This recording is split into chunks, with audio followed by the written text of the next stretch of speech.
les colonnes de Gala, jeudi 30 mai 2024, Maître Jacques Verrecchia, qui a collaboré avec Johnny Hallyday durant plusieurs années, a évoqué certains de ses souvenirs avec l'idole des jeunes.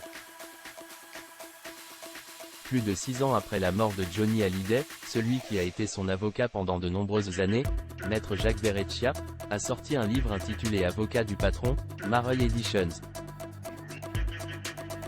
Il y raconte leur collaboration et souhaite rétablir certaines vérités. Selon lui, beaucoup trop de mensonges ont été dits sur l'idole des jeunes depuis son décès. Je ne romps pas mon devoir de réserve. Je rectifie des faits qui ont été mal reportés ou mal compris, comme les enjeux de sa succession. Mais je n'exploite pas sa vie privée. Il y a des choses que je ne raconterai jamais. A-t-il ainsi confié, jeudi 30 mai 2024, dans les colonnes de Gala.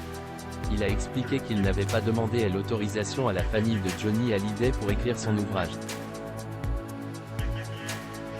Maître Jacques Verrecchia avait conseillé à Johnny Hallyday de déposer son nom. Il est possible que mon livre ne plaise pas à certains, mais j'espère que les réactions ne seront pas trop mauvaises, a-t-il encore expliqué.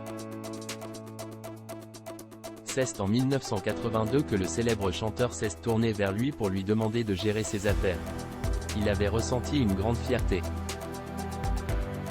J'étais conscient qu'il fallait que je lui apporte quelque chose. Je lui ai demandé ce qu'il attendait de moi. Il m'a répondu qu'il ne voyait son avocat qu'en cas de problème, s'est-il encore souvenu dans un premier temps. J'ai pensé qu'il ne fallait pas attendre ce genre de situation. Parce que, musicien, j'avais connu les tournées mal organisées et les promoteurs véreux, je l'ai incité à déposer le nom de Johnny Hallyday, à en faire une marque. C'était assez inédit en France. Certains dans son entourage s'en sont offusqués. Plus lucide, Johnny m'a dit.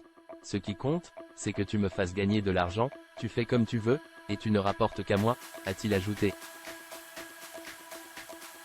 Maître Jacques Verrecchia, il n'a cessé de me bluffer. L'avocat a tenu à rappeler que le père de Jade et Joy était loin d'être un imbécile. À ses débuts, il était surtout timide. Avec les années, il a pris de l'assurance. C'est bien lui qui menait les entretiens avec les journalistes. Il n'a cessé de me bluffer. En ma qualité d'avocat, je lui disais parfois des vérités que les autres lui cachaient. Il pouvait bouder pendant 15 jours ou un mois. Mais il revenait. Il y avait entre nous une confiance absolue, a conclu l'homme de loi sur le sujet.